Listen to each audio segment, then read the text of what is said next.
Day 4 of the FDP on additive manufacturing. We have with us Mr. S. Arivalagan, in short Arivu, and from Uvira Tech, obtained his master's degree in CAD/CAM 2013 from Sri Krishna College of Engineering Technology. His bachelor's is from Tamil Nadu College of Engineering in 2010. Mr. Arivalagan has experience in diversified levels as a quality supervisor at Prime Star Industries and as an assistant professor at Sri Krishna College of Technology for 5 years. He has been handling or teaching part-time for problematic subjects. That is what he has quoted. Subjects like engineering mechanics, fluid mechanics, thermodynamics, dynamics of machinery, kinematics of machinery, design of machine elements, finite element analysis. I do agree, sir, for students from various institutions. Having been skilled in developing 3D printing components, Mr. Arivalagan is also an expertise person in virtual teaching process with Algodo. This is an animation software which he showed us just a few minutes back that we could use for teaching engineering mechanics, kinematics, and all those subjects virtually. The students would be able to understand much better with this software, animation software. He has also got expertise in robotics, IoT, and aero modeling field. He has done various projects in the topics of autonomous quadcopter for 3D mapping, paramotor, monocopter, RC kite, cylindrical drone, Versa wing, and many.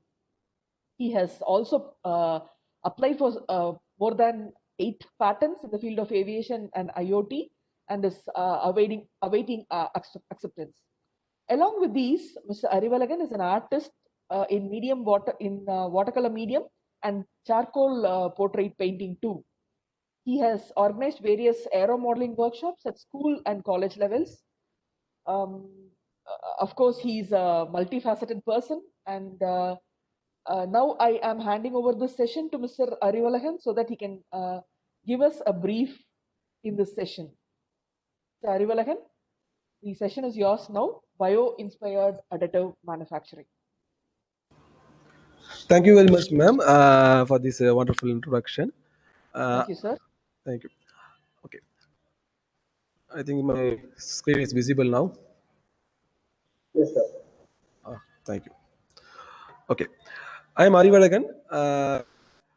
Actually, I just want to introduce about myself. I'm doing a lot of projects in IoT and then drones, and we did a lot of robots. What I understand is, for robotics, nowadays additive manufacturing is mandatory. So without additive manufacturing technique, we can't able to develop robots. Why? Because it helps a lot. We can fabricate any complex shape using this additive manufacturing technique. That is an added advantage, right?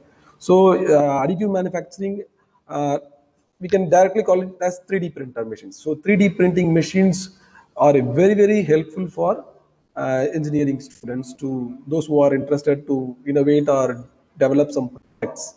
Definitely it will be very useful. Okay, so our topic is bio-inspired additive manufacturing technique. So definitely you know about additive manufacturing techniques, definitely. And now I'm going to talk about what is meant by bio-inspired first, also called as biomimetics. This was coined by author Janine Benses at 1982.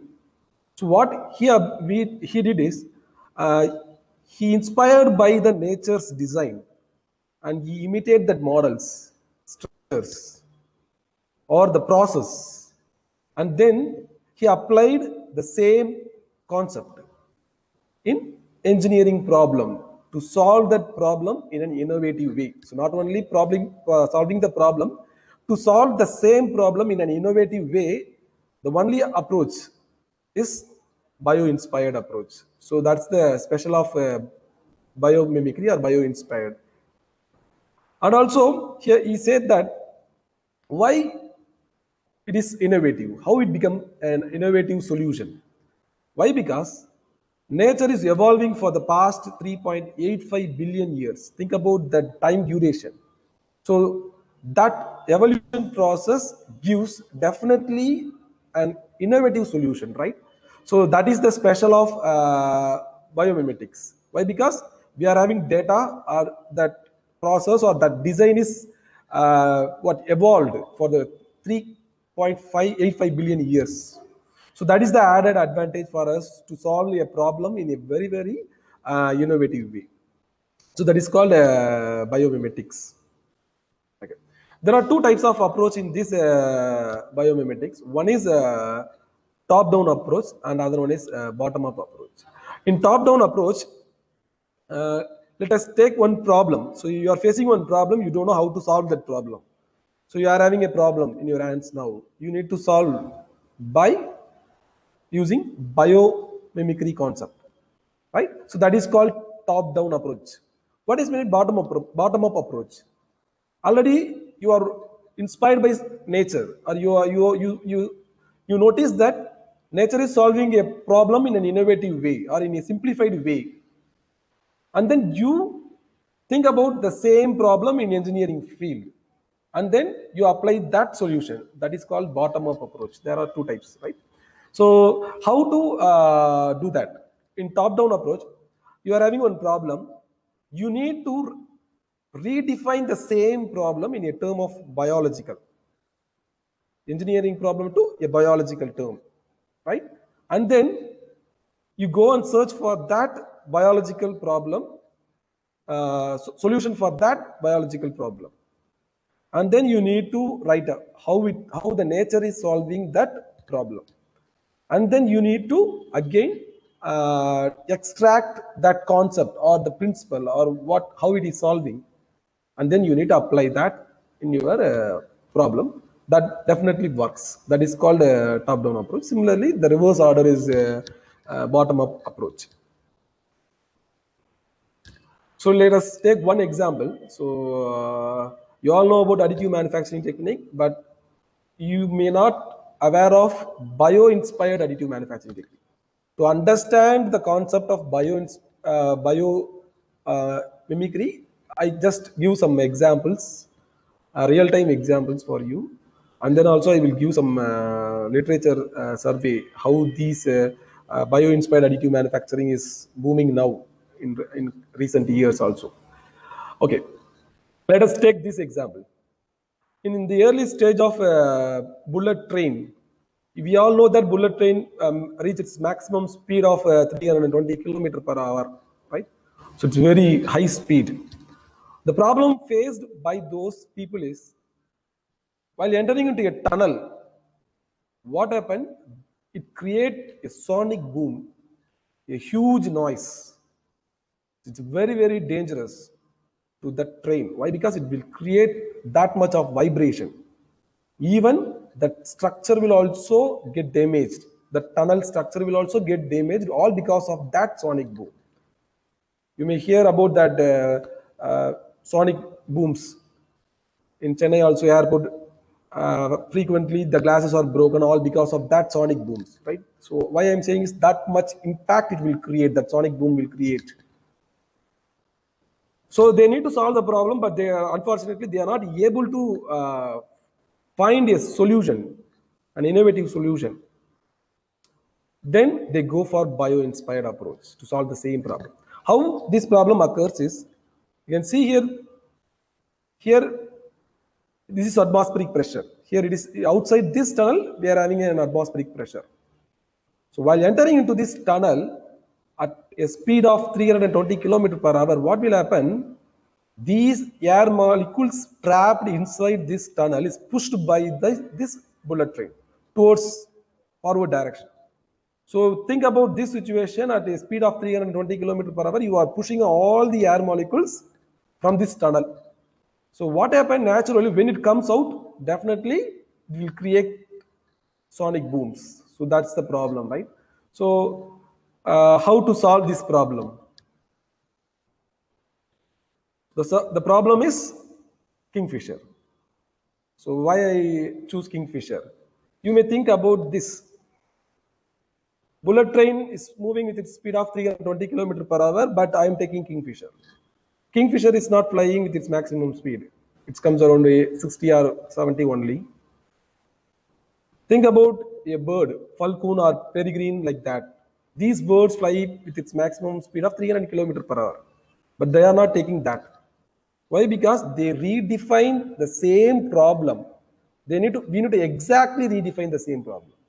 Speed is not the problem here. So what is the problem?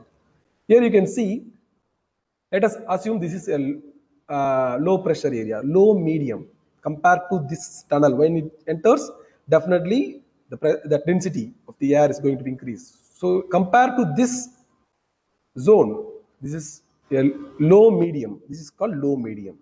And this is called high medium. We call it as high medium. So what happened? The train is entering from the low medium to high medium. This is how you have to exactly redefine the problem. So bio-inspiration, speed is not the problem. It is entering from low medium to high medium. So now I already identify the problem and I redefine the problem into a biological term. Like that only I have to redesign. Then same problem or same concept in biology. So I'm search for Kingfisher. Why? Because the bird hunt fishes. So think about this air and water.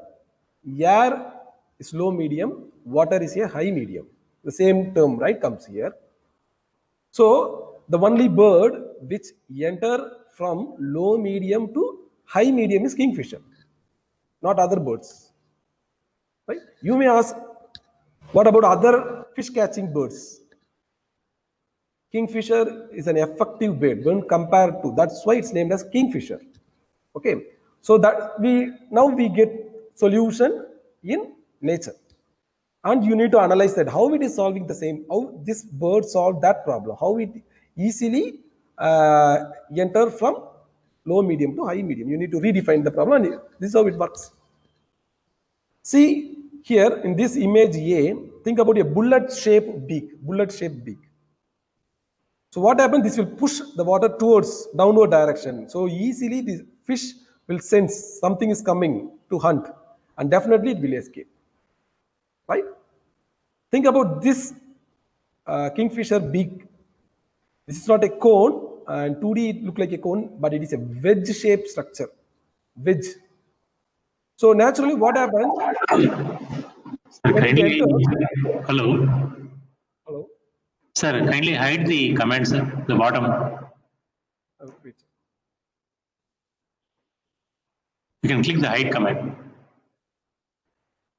Okay, here. Okay, thank you. Yes, sir. Thank you, sir. Yeah, okay, now it's visible, right? Okay. So here what happens, it push instead of pushing towards downward direction, it's pushing in horizontal direction. So the fish, even the fish cannot able to identify something is entering into the high medium zone. I think now we get that solution, how the nature is solving. Now we again apply the same concept to the bullet train. So you may come across these type of images. You can see this is not a cone-shaped structure. This is a wedge-shaped structure. You can see here this is a wedge-shaped. It's exactly look like a kingfisher shape, a beak shape. So this is how they solve that problem. Even today, you can hear about hyperloops. You go and search the image. You can also see the same wedge-shaped structure. The reason behind that is this.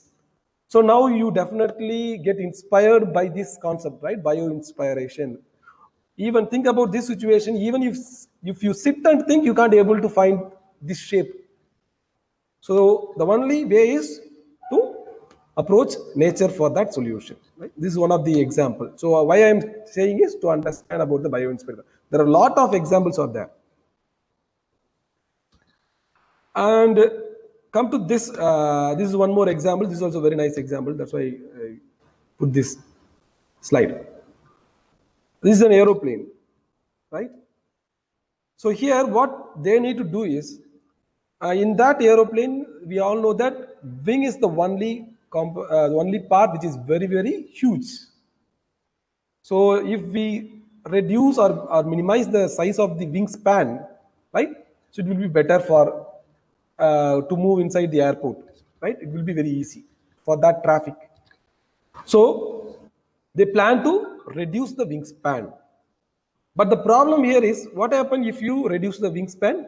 Definitely lift will also get reduced. So that is the biggest problem. We need to reduce the wingspan without compromising the lift.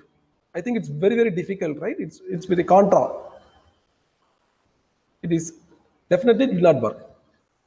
So we have bio-inspiration technique, biomimicry. So we can go and search for the solution in nature also, right?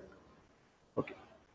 And one more thing, this is conventional airplanes. This is not a recent type of aeroplanes. This is conventional type, older traditional aeroplane wings. These are. Okay, I'm going to search for the biological solution, and the solution is golden eagle. Why I'm choosing golden eagle? That is also very important. Not other eagles, white-headed eagles or some other hawk. I'm not exactly go and choose for golden eagles. Why? You can see here, this golden eagle hunt inside a dense forest.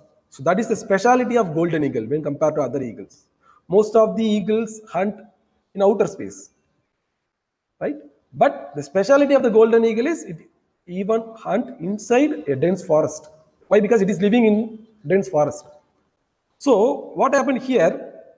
The problem for that golden eagle is the wingspan. So they need to move inside the forest, trees. So definitely, if the wingspan increases, definitely it's very difficult to fly inside the trees, forest. So what happened through evolution process for the 285 billion years? What happened? The size of the wing reduced without compromising the lift, right? That is very important. It happens. You can see here the wings. Here, these are called winglets. These are called winglets. It's moving just above, slightly bent, right? So what happened? Without compromising the lift, golden eagle reduced the wingspan. So that is the speciality of golden eagle. So I think we are correlated the problem of the aeroplane with a biological term, right? How it is solving. See here, this is a traditional aeroplane wing, and this is new wing, right? So what happened here? This is called winglets. We can call it as winglets. Nowadays, you can see such type of winglets in aeroplanes. What happened here? I'll tell about that principle also. Then only you can understand how it works. So due to that airfoil shape, the velocity above this surface increases. That means pressure reduces. Below that, pressure increases. So this air molecules try to come up. That's why we get lift. That's how it works.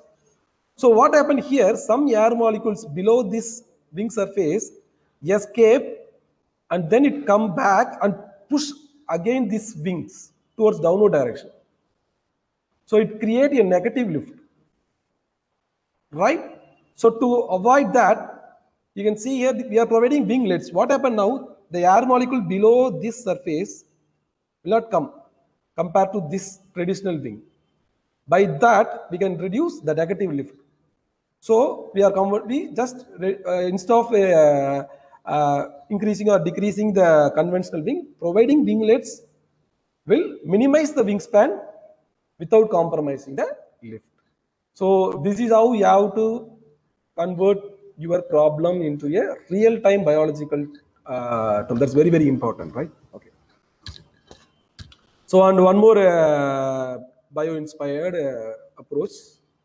You can see this is a butterfly. So let us take this as bottom-up approach.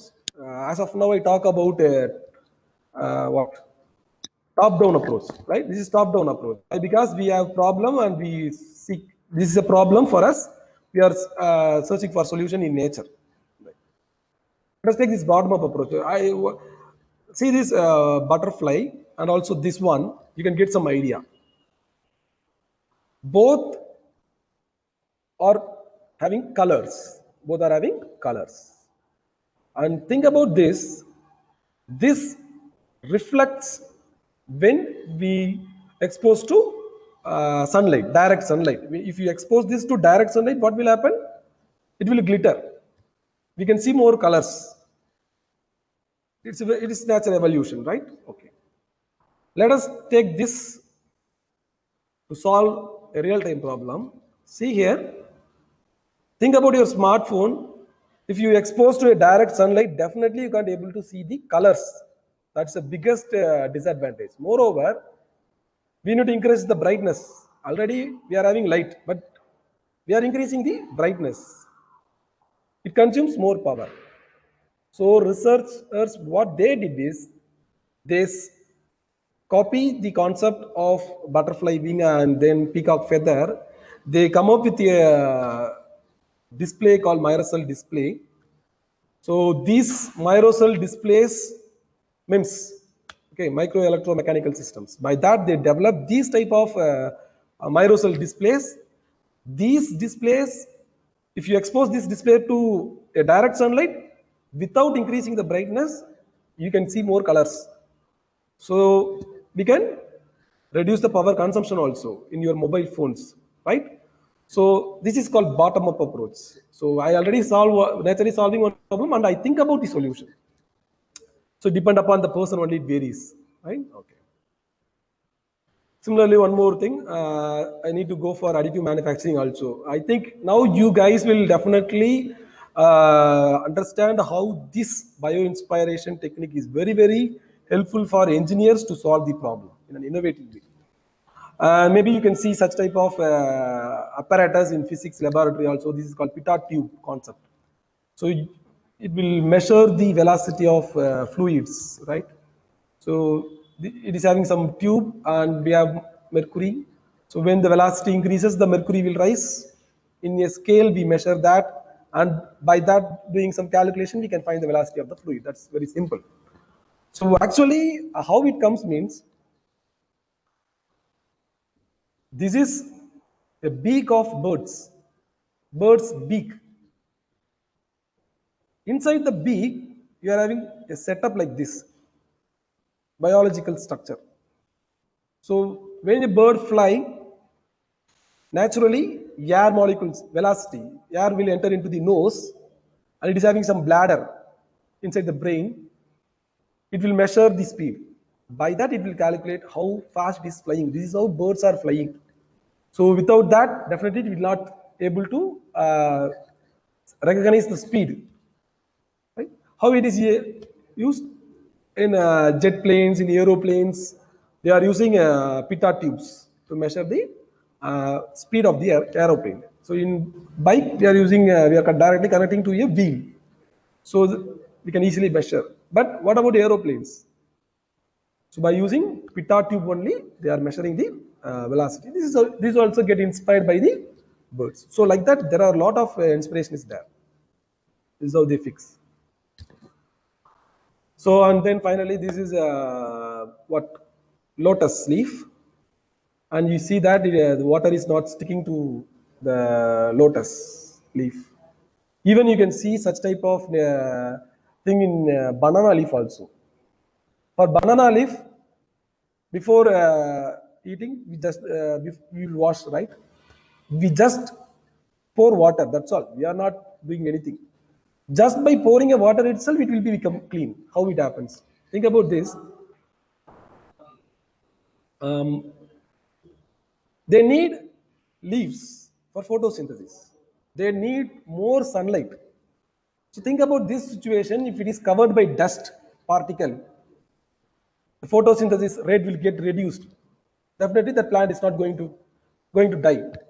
So what nature did, they create a structure, smaller structure. What happened? If you sprinkle water, this water will it will just float on that leaf and collect the dust particle and it come out. Simple concept. So they also develop nano coatings also. So like that, there are, you can see a lot of videos in YouTube how it works like that also. This is how the microstructure works. So why I'm saying this lotus leaf is now I come to a minimized zone, right? Before that I talk about the products, complete product, complete part. But now I come to a microstructure level. So this microstructure, see here, these are debris. Debris means dust particles or whatever it may be. If you pour water, it will float on that and collect all these debris and come out. So this is how it works. So this is called bio inspired nano coatings are also there. There are a lot of applications. You don't need to worry about painting and all. Every time it will look clean. So like that, in that question, yeah, you can use such type of coatings. Okay. So finally, I'm going to end up with this bio-inspired concept with my product. This is my predatory robotic bird. So I get inspired by the nature and I develop on a robotic bird. It is completely manufactured through additive manufacturing technique, 3D printing. So why I'm saying is, so it's very difficult to develop or create such type of complicated shapes in conventional machines. So using a additive manufacturing technique, I just manufacture all these complex shape and I assembled all these things. You can see how I inspired by the nature and just collecting the data from a real bird. And then I fabricate this bird using additive manufacturing technique, FDM. And then I worked for 2.5 years to make this bird fly. So you can see here also it will fly. I think it's one of my best product, best project also. You can see here. It is completely manufactured by additive manufacturing techniques. 90% of the components are manufactured through additive manufacturing technique. So that's how it helps for robotics. Without additive manufacturing technique, definitely it is not possible to make such type of products. So this is also a bio-inspired product. The application here is actually normal crop-eating birds get afraid of predatory birds, right? If you fly this bird above your agricultural field, what will happen? Other crop-eating birds like pigeons, parrots, sparrows will not enter into the zone. So they thought that it is a predatory bird, that it will not. It is also a bio-inspired concept also. So now into additive manufacturing technique, you all know about that. Just convert 2D to 3D. That is the process. Think about a biscuit, marigold, 2D circle. If you arrange it, it becomes a cylinder. So you are converting 2D to 3D by just assembling or adding a layer one over another. That's called 3D printing. So depend upon the 2D shape, depend upon the adding of layers, we can create even a complex shape also. You all know about that also.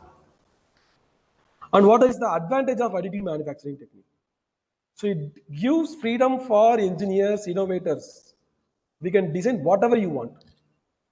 So think about the traditional machining process. You need to think about the assembly. You need to think about the tool. You need to think about the process also, steps. So it is very, very tedious. So additive manufacturing gives that much freedom. You don't need to think about any tooling or any complexity. Just design whatever in your mind and you just export that to your 3D printer. It will create component for you. So that is the biggest advantage of additive manufacturing. Second, we can reduce the number of parts also. We can make assembly, right, in a single print also. So that is the added advantage. And moreover, we don't want any machining skill and all. So that means if you know how to make a 3D design, that's more than enough. You don't require any machining skills. So that is the advantage of additive manufacturing. So let's come to the real topic, bio-inspired additive manufacturing technique, right? So I already tell about the concept. So if you want to do some research in additive manufacturing techniques, so just combine bio-inspiration also. That will be very, very helpful for you. Why? Because you can see here, we can create even a very complex shape. So that's an advantage. Why it is not, bioinspiration is not that much famous in past 10 or 15 years before. Why? Because all the nature structure or all the nature designs are very, very complicated. You can't able to replicate that design using traditional machining process. That's not at all possible. Why? Because it evolved and it come up with a complex design, So people, even though they know about the bioinspiration technique, they can't able to manufacture the same design or same structure using conventional techniques, conventional machining techniques. That's the problem faced by many researchers. So, but the advantage of additive manufacturing technique is you can build even a very, very complex shape. Even you can create interlock structures. Even you can create components by adding 2 or 3 different materials. So that is an added advantage for us. So now we can even create a very complex shape or design in a nature by using additive manufacturing technique. So that is the concept here. Okay. And this researcher, Habib, what he did is he developed a scaffold. It is called a tissue. Let us take a bone tissue. Bone, the advantage of the bone is the weight of the bone is very less, right? And it is very strong. So compare in engineering problem, if you want to increase the strength, definitely weight will also get added. So that's not good. We need to reduce the weight. How? So instead of thinking, we just go and see the nature, how it is solving, and just simply apply that same concept. Wherever you need to reduce the weight, at the same time, you need to increase the strength. So this is a single unit cell. This is units tissue, single unit tissue. So if you arrange like this is called scaffold. You can design whatever you want.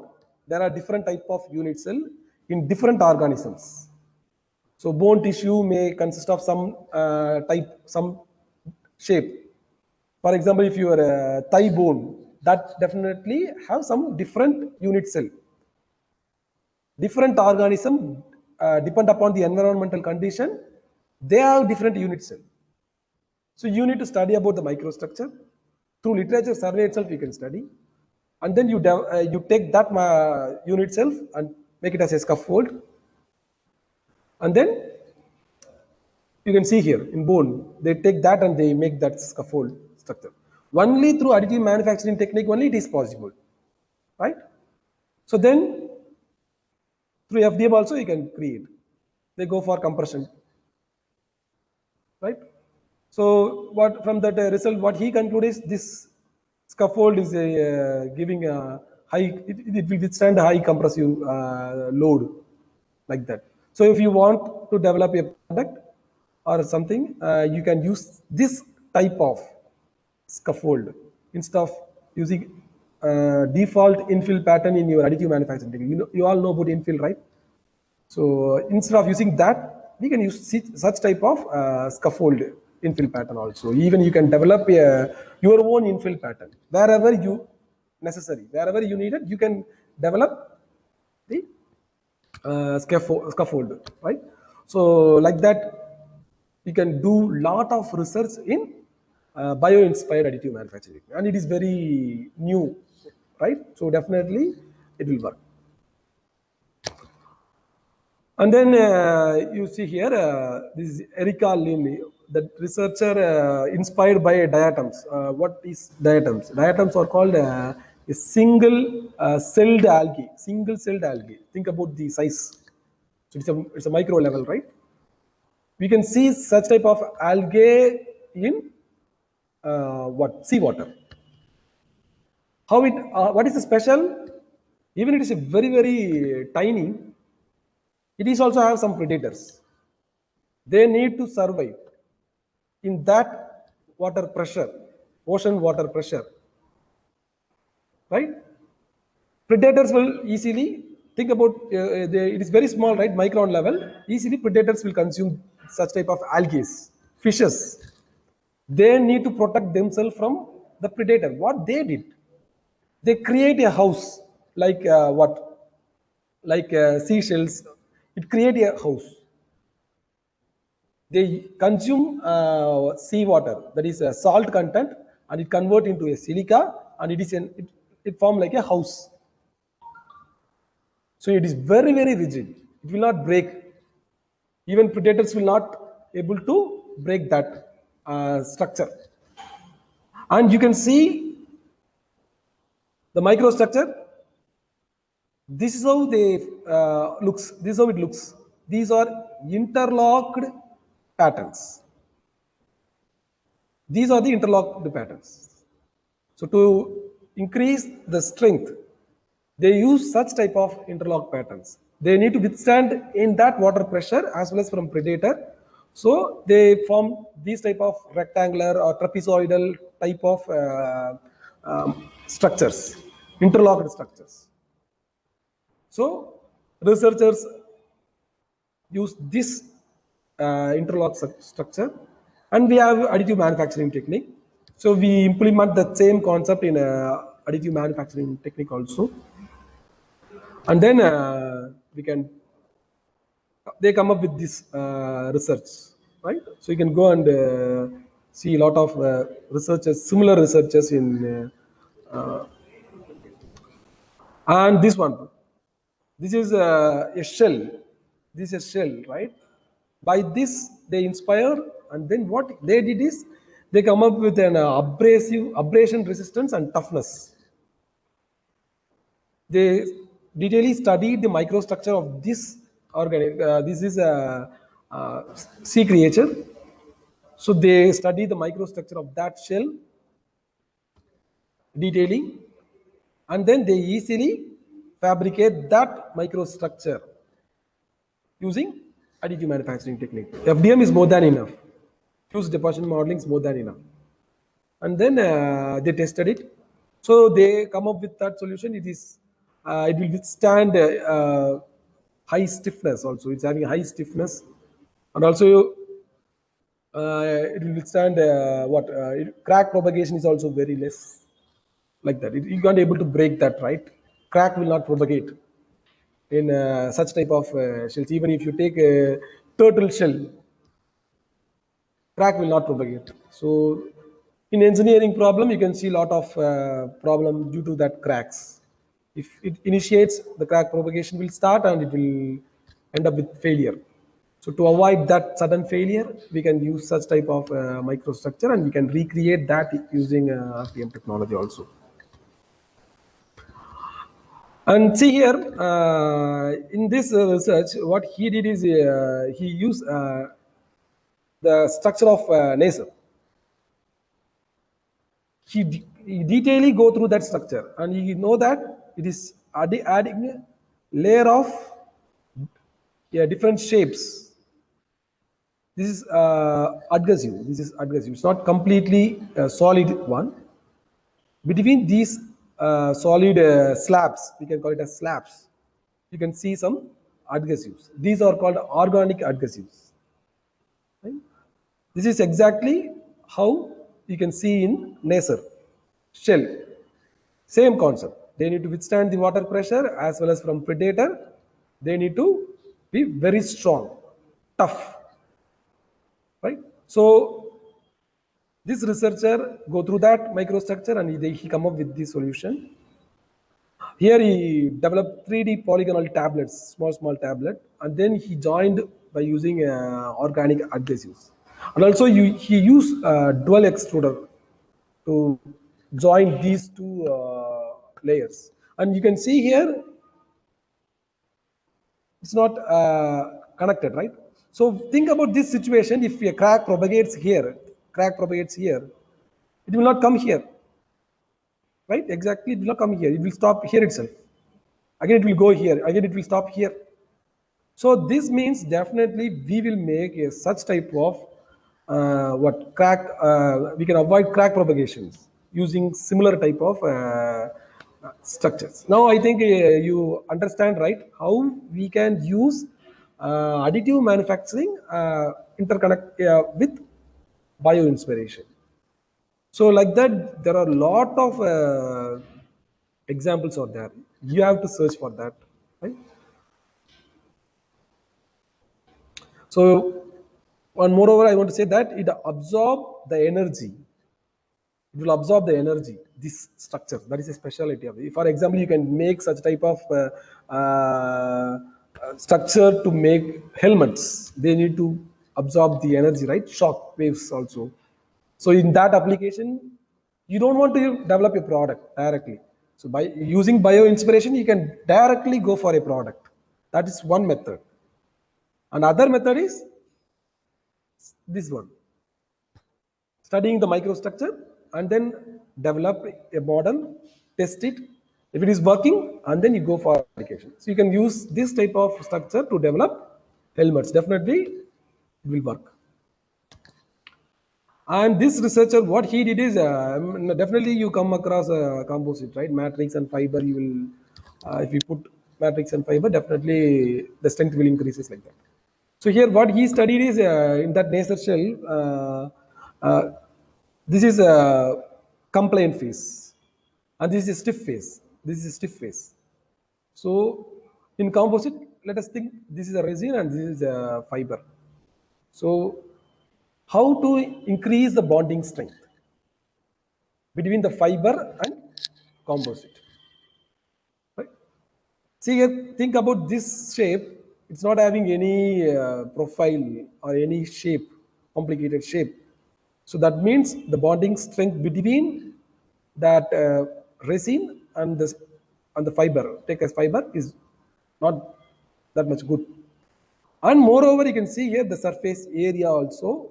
Compared to this one, the surface area is the interaction between the resin and the surface area here is minimum when compared to this one.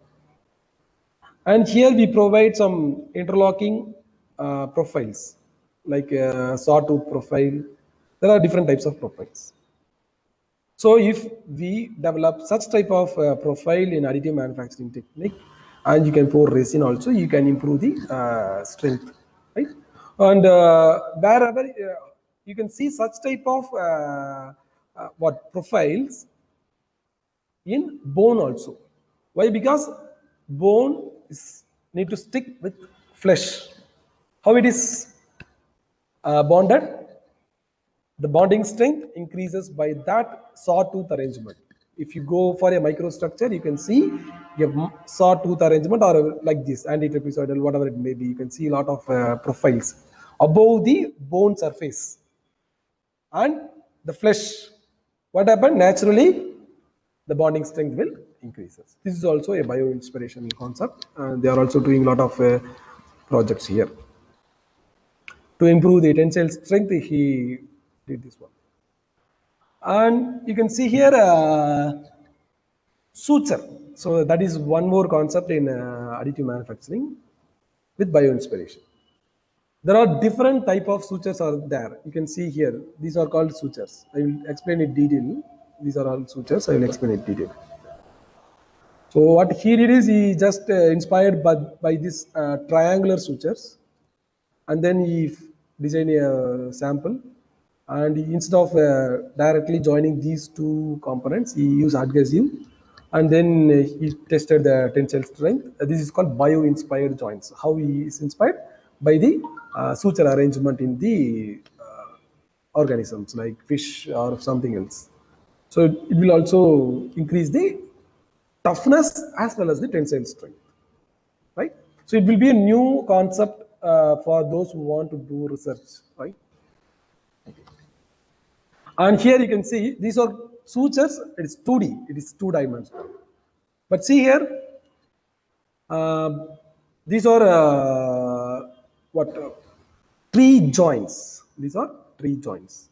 So here you can see this Burns et al. He did lot of work in tree joints. Why? Because think about the tree branches. They need to withstand the weight of the whole leaves, self-weight itself. while season time they need to withstand the whole weight of the fruits. That's so naturally what happened, the weight is increasing and decreasing, right? And then think about in wind condition, so they need to withstand wind also, it will blow in any direction. Similarly, what it need to withstand the snow. So if you want to increase the strength of additive manufacturing components, especially in joints, we all know that definitely joint is the one of the weakest point. If you apply load, definitely joint, initially you get crack propagation start initially at your joints only, and then it will fail. So what I did is I just inspired by this nature of tree branches and joints, and then I plan to enhance the strength of additive manufacturing component joints by employing this technique, this structure. This is 3D interlock joints. Before that, this is 2D. It's not 3D. This is not three-dimensional interlock structures. You can see here, these are 2D. But this one is 3D. How means in all direction the fibers will go. For example, take this branch. It is having fiber, and this is the trunk. This is also having fiber. These fibers enter into this trunk zone in all direction. Similarly, the fibers from the trunk enter in branch zone in all direction. Naturally, what happened? It is three-dimensionally interlocked. That's why it's very, very strong. Branches will not break. If it is attacked by any diseases or insects, the branch will break. Otherwise, branches are the one of the strongest joint in trees. So what I did is, okay, I can replicate that into a real-time problem, and I can also able to solve, right? Okay. But the problem here is I can't able to print fibers in additive manufacturing technique. It's very, very difficult. So what I did is I go for sutures. Okay, there are different types of sutures. You can see here, this is suture. I will explain it here also. These are sutures. Instead of fibers, I can use suture, and I make that suture as a 3D interlock suture. So even it will enhance the strength. So that's the concept here. Here you can see this is two-dimensional suture. Okay. And this is how it looks. L.A. Burns, he did lot of research in trees, especially in tree joints. He's not going for additive manufacturing technique. He just studied this concept. Just go for study. So as a mechanical engineer, I am not aware about trees, and I am not aware about microstructure also, right? So we don't want to worry about that. You just go and search for in literature survey. Definitely a lot of people will do research in this biological term. So I understood here this is having a interlock structure, right? So this is how it looks. So, and he also did I go through that paper, and I finally come up with this. Okay, I can increase the strength of the joints by employing suture instead of fibers. What then I go for suture. So what are all the different types of sutures are there? So in that I want to talk about suture. Suture is nothing but, let us take two components. You need to join either by using adhesives, or else by fasteners, or through welding. Like that we can join. And one more method in nature is using sutures. So these two joints are joined together with some type of sutures, some shapes. So that gives some added advantage, mechanical advantage for that structure. For example, it will withstand high loads, or it will absorb energy, shock waves, like that. If you go for joints like welding or fasteners, definitely it will not withstand for high loads. It will not absorb energy, right? It will transfer. So sometimes it will break. But if you go and search for to join something, you go and search for nature, it will give an effective solution. So I thought I can use the suture. Suture is nothing but joints in a shape, in different shapes. It's an overlap between two joints. So this part will enter into this part. These are called interconnection, interlocked. You can see such type of interlock in human skulls also. See here, brain is the one of the most important part in our human body. So naturally, through evolution process, we need to protect the brain, and moreover, one of brain is one of the soft. It's made up of soft tissues. Easily it will damage. That is also a problem. So we need to. So nature built a skull, but you can see here in skull, it's not a complete. It is not a single structure. You can see there are 3 or 4 joints, and these are called sutures. You can see such type of sutures in different organisms. They evolve through evolution process to protect themselves or to withstand loads. So we need to withstand the load, right? Brain. So the skull is come up with a solution called spline interlock sutures. That means this is also 3D interlock suture. This will enter into that structure, and this structure enter into this one. So what happened? All because of this spline interlock suture, our skull withstand high loads and it absorb energy. It will not transmit the energy to your brain. So it's having a high toughness. It will not break. It will not break. It will. This interlock structure will move. Slightly it will move. Instead of complete breakage, it will move. You understand, right? Think about a single structure, definitely it will break. So now here it is having lot of interlock structure. So if you apply a load in one direction, it will move. In some other direction, it will withstand that load. So what I did is, okay, we can take spline interlock suture. Not only in human skull, we can see lot of spline interlock sutures in different organisms also. And ammonites, and these are sea creatures. It's like small shells, and these lives nearly 408 million years ago.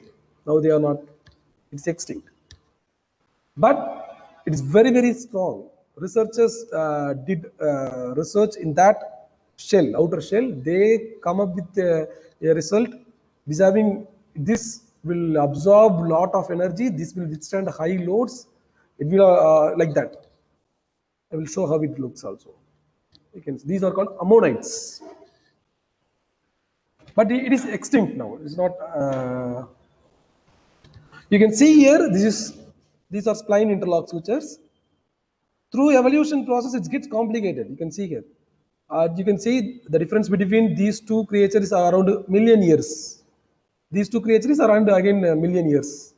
So through million year of evolution, this simple spline interlock is converted to a complicated spline interlock. Right? Okay. So from that I concluded, okay, spline interlock will definitely enhance the strength. So, and also I need to go for some other sutures also instead of using only one suture. And one more is triangular interlock sutures. So how to select this type of suture? You can see such type of suture in marine stickleback fishes, also called as 3-spine stickleback fishes. The speciality of that fish is to protect from the predators. It is living in sea water, so there is no hiding place for fishes which are living in sea water. So what they need to do, they need to protect themselves by evolve by any structure, through any techniques. But these 3-spine stickleback fishes evolved by creating a armor plates in their body. It's not a flesh like a turtle. It's having armor blades also, and moreover it have 3 spines. You can see here. These are called spines. Here also you can see this is also a spine. It will, if some predator comes, it will extend. It will come out. So it will stuck into the predator's mouth. Right? Moreover, the whole body is made up of armor plates. These are plates. So if something try to eat this fish, definitely it will not eat. Why? Because of it is having spines as well as the armor plates. So it will survive in this sea. And if you go through detail, here you can see this is a pelvic griddle of this base. Here only it is having two spines, and these two are joined together by triangular interlock sutures. It's not spline, right? You understand, right? So it's completely a armor. It's a completely protected by armor blades. So we can take that, and I come up with this triangular interlock suture. Not only here, you can see that similar type of suture here also in this research, right? He also take triangular type of interlock sutures. So I thought to use such type of triangular sutures. And then what I did is I just fabricated a component by employing interlock sutures, three-dimensional interlock sutures. So how I get inspired? I inspired from the tree branch joints. Tree branch joints are three-dimensionally interlocked, and I come up with sutures. There are different types of sutures. You can see rectangular sutures in diatoms. The single algae, I had told about that, right? Single algae, a single cell algae, which is living in seawater. So it is having a triangular interlock suture. Sorry, rectangular interlock suture. So what I did is we are having an additive manufacturing technique, so we can easily develop such type of three-dimensional interlock suture, and also we can assemble it in in that software itself, Cura software itself. Actually, here this gray color is a component, separate component, and this pink color is a separate component, right? So what I did is I just insert into this and then I print it. So for that printer, the printer will not know this is assembled component or like that. It will print completely in a single print. It will complete. But you can see these are interlocked in three-dimensional. You can't be able to move this one. So that's the special of these interlock sutures. So this is a T joint. So if you apply load, definitely, if it is a conventional component, additive manufactured component, what will happen? Here you can, the stress will be increased and then your crack will start and it will definitely fail. But here, what happened, surprisingly, I did a experimental lesson and also I test. While testing, I noticed that traditional additive manufacturing components will break suddenly. It will come out at one particular point. It will come out of that specimen itself. But these type of bio-inspired components will not come out like that. So it's having a delamination property exactly like tree branches. It will not break suddenly. It will slowly break. So and it will wait for other load to break this and again this. So this is how it works. So, and here you can see I took three different type of sutures, and then what I did, and again I conduct test for these three type of sutures, and then I come up with a result compared to triangular and rectangular suture. Spline interlock suture is giving it will withstand more load. So naturally I go for this one. And compared to suture, triangular suture is better. So the weakest one is rectangular suture. So I go for a spline interlock suture, and then I did research, and then I come up. I will show the difference. It will definitely enhance the bending strength of the additive manufacturing components. So like that, we can inspire a lot from nature. Not only in additive manufacturing technique, you can implement in any field. You can implement the bio-inspired technique in any field. For example, for this same work, we can also use bio-inspiration process also. We can also use process. So instead of inspired by these structures, you can also inspired by the behavior of the nature also. That's very, very important. Actually, what I did is I did a hydrotropism optimization technique, HOT. You can you know about various optimization technique like particle swarm optimization, genetic algorithm, and then ant colony optimization, and then cuckoo search method, and in an artificial neural network like that. You can come across lot of optimization technique, all are bio-inspiration. Think about particle swarm optimization technique, that is bio-inspired. Inspired by the behavior of birds searching for foods. Genetic algorithm, it's also inspired by the evolution of genes. So, you instead of only searching for structures or something in nature, you can also search for behavior also, and then use that behavior to solve solution for real time. So what I did is I did a hydrotropism optimization technique.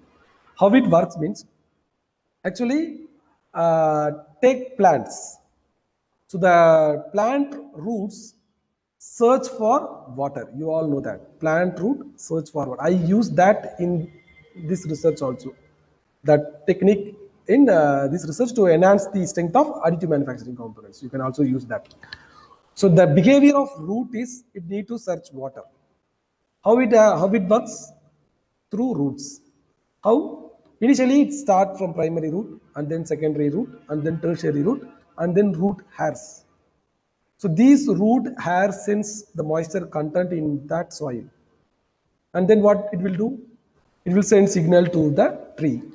In that direction, what happened? It will the root will grow. So naturally, what happened? In that direction, if it grow means at one particular point, it will find the water. So this is how it works. Actually, this is not a structure. This is the behavior of roots to find water. So what I did is, I exactly make an equation for that root searching behavior of roots, and then I wrote a code in MATLAB, and to enhance, to find the optimization, optimum result, I use that technique also, and I compare that result with a standard optimization technique, particle swarm optimization technique. So the results are same. So that means we can inspire lot of things from nature process also. I will tell about one more example for that also. You can also use this for management purpose also, bio-inspiration. How? You can see birds, especially swan or cranes, or like, it will fly in a V shape. It will fly in a V shape.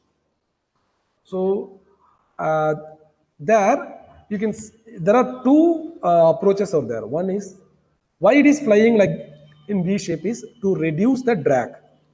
So by that it will travel long distance. So that's the concept. That's why it's flying in a V shape. You can see fighter jets will fly in a manner like that, V-shaped manner, to reduce the drag and to save fuel.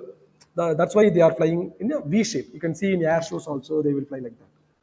That is also a bio-inspired concept. But we will not apply that same concept for commercial planes. Why? Because if accidents may occur, so it will create large lot damage. Okay, leave that. In management side, they also solve how the first one flying in that group, that is a head. It know the path. So it guide all these following birds, and then there are two swans that will motivate other birds also. By so like that they use that same concept for management purpose also. 1 minute.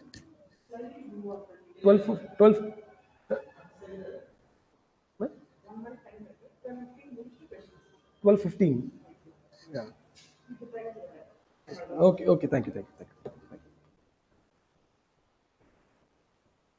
Yeah, 1 minute. I want to check the time. So I think you just inspired by this. What? Okay. Now the time is 12:35, right? Okay. So I will talk. I will tell about that hydrotropism and technique also. Wait, I'll show that for you.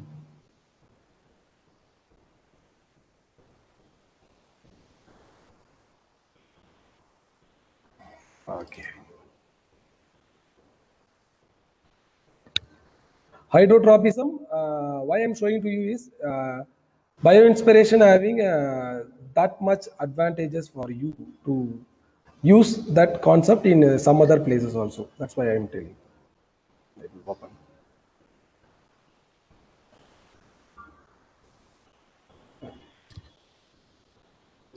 Wait.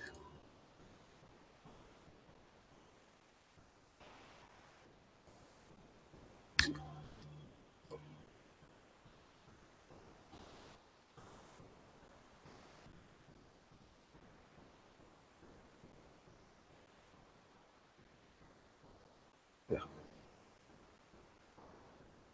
So here I will show how that interlock switcher is happening. How to use the interlock switcher in additive manufacturing technique. Here you can see.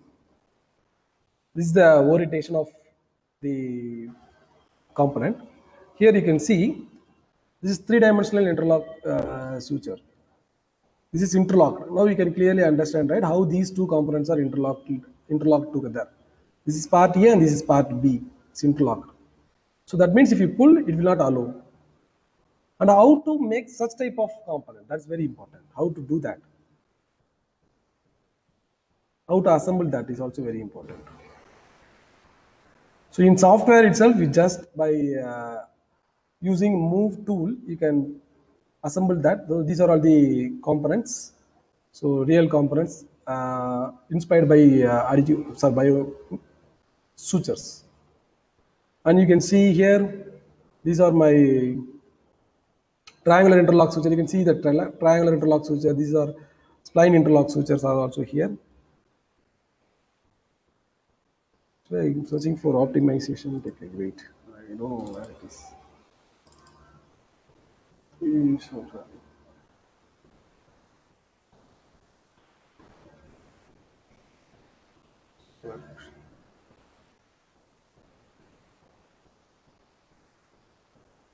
Yeah, this is how the diatoms look, the microstructure of diatoms look. So the diatoms having a rectangular interlock sutures. So this is how the two parts separately looks. You see, right? These two parts separately look like this. So how to assemble this one is simply by moving one component inside the other component. Here, why I'm showing you to this is 2D interlock is completely different from 3D interlock. Most of them are using 2D interlocks structures. I'm using 3D interlock. You can see here it's, for example, if you pull up, this will not allow. If you move in this direction, this structure will not allow. So that's how it works. Okay. You can see how I am inserting this one. You have to design the component separately, part A and part B. So this is a, if you fix means it will stick to this. But instead of printing separately, using Cura software, using move tool option, just push part A inside the part B. That's all. So for it look like this now. Now it is come to a single shape. But for the 3D printer, they don't know about this. Don't know about that assembly. It prints separately, part A and part B. So naturally, we can easily interlock the T joints. So that is the special of this 3D interlock structures. And also, I did some simulation also. Yes, I want to tell about that also. Before going to additive manufacturing technique, you need to design that and go for analysis. So in analysis itself, you can understand whether this microstructure or this biological concept will work or not, and then go for additive manufacturing. Likewise, only I did. So before going for direct manufacturing, additive manufacturing, go for simulation also. Yeah, I will.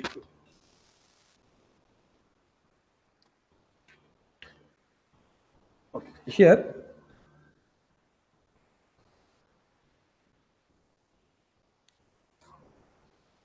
How to do simulation also in what?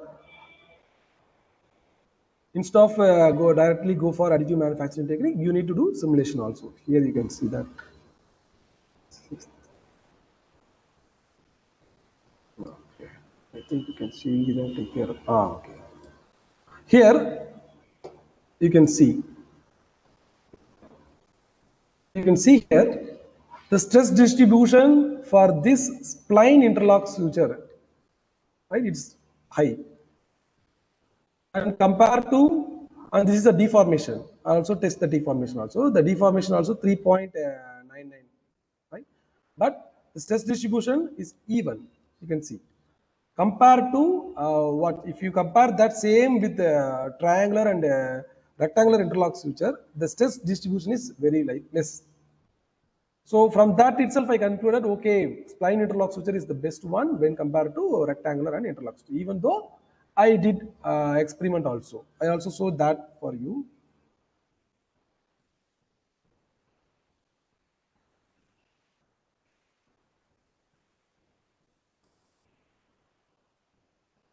Yeah. Result and discussion session only it's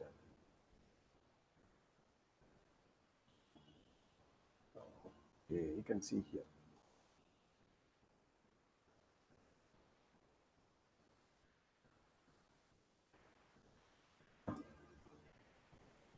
Okay, I will talk about this HOT also. For your visual understanding, I am showing this. Okay. Hydrotropism. Here you can see this is the root structure. This is how it looks. Here, these are primary roots and these are tertiary roots and these are secondary roots and these are small root hairs. So here, this is the detailed structure of root hair, how it is finding water or the moisture content in soil.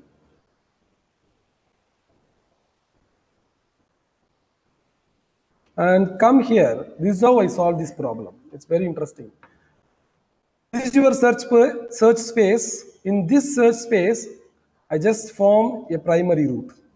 I just check for these 3 nodal points. You get one answer. And I divide this search space into 3 layers, top, middle, and bottom layers.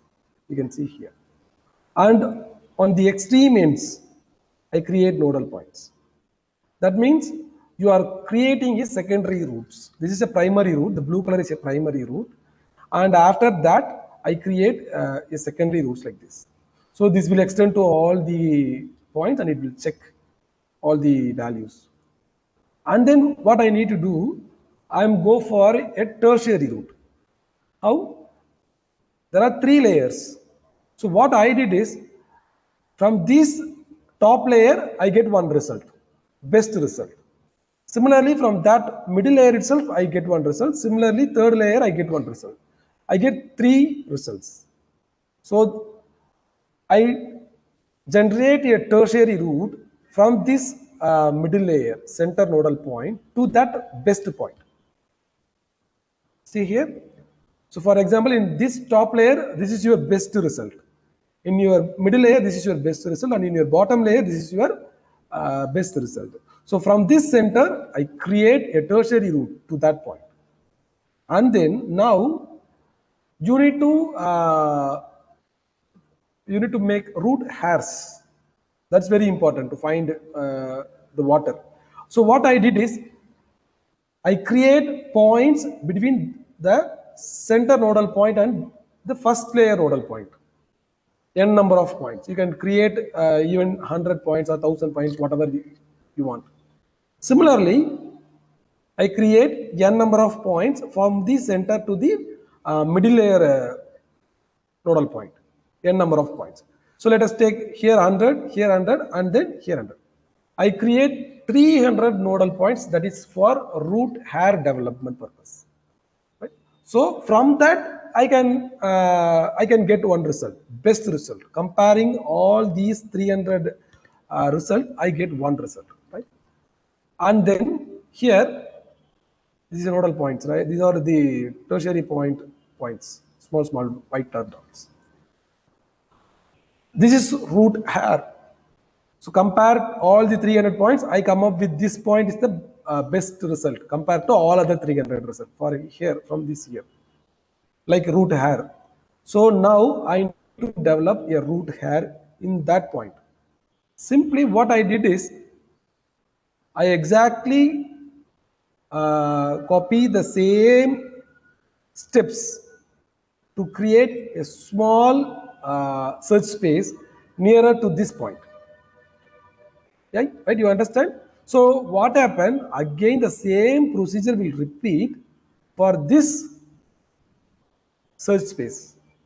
So definitely you will get some other better results. So what happened, again the algorithm create a small search space at that point. So by that, this box will move around the whole search box. Moreover, it will easily find that also. Instead of searching from this corner or this corner, I'm searching by using this method. It will find that what? It will find the exact solution. And moreover, what I did is to increase the small search, to modify the shape or size of this small search space, I am using a factor called k equal to 0.3. That means if you increase this value, this search box dimension will get increased. So if you give 1 means it will come exactly to the size of this one. So that k value define the size of your search box. To get more accurate result, if you have to reduce the k value, small search box, but it will take more time. Okay, and moreover, what I did is, for example, if you get a solution here, you are creating a search box. If it is beyond your boundary limit, root hairs will not grow on that time. It will stop.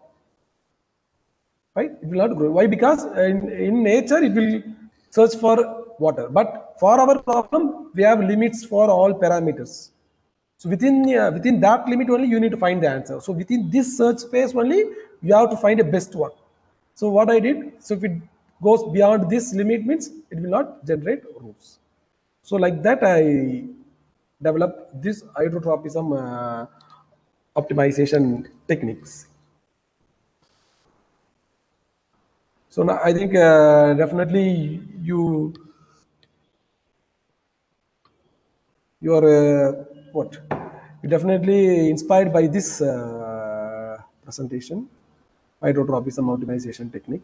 So if you have any doubts, you can ask through chat box. Thank you, Mr. Arivalagan.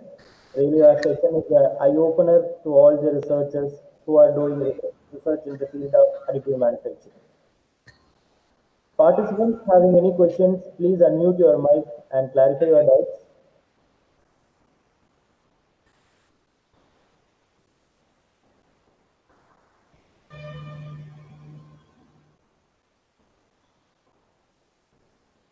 So we received appreciation from Professor Ginirajan.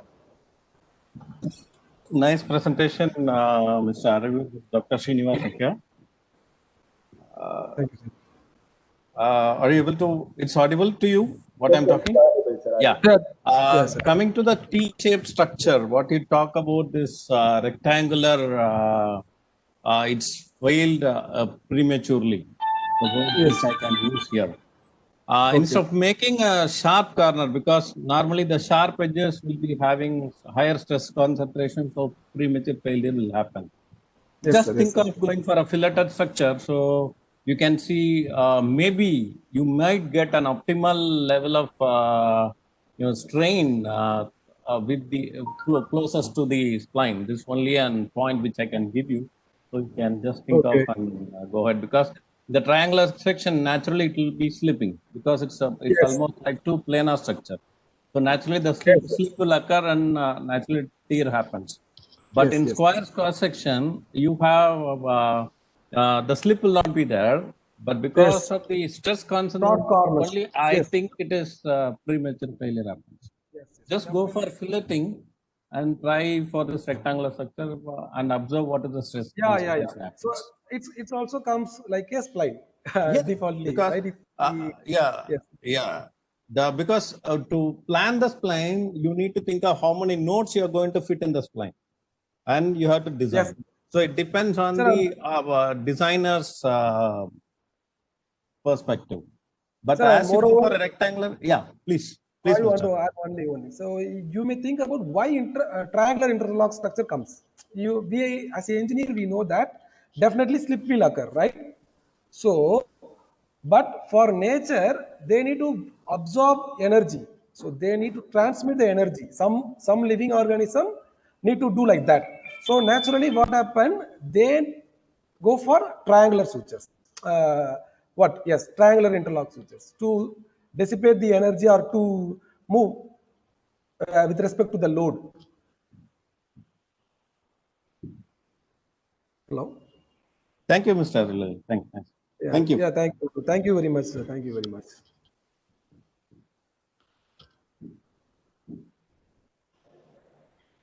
Mr. Arivalagan, we have a question in the chat box. Which software you used for simulation? So I'm using ANSYS to do that. But actually, I'm not doing lot of thing in simulation, but I go for additive manufacturing and go for some other sutures only. But I need to work more on that simulation side also. So there are a lot of softwares out there, right? So depend upon your ability and your skill in that software, you can use what simulation software on your own.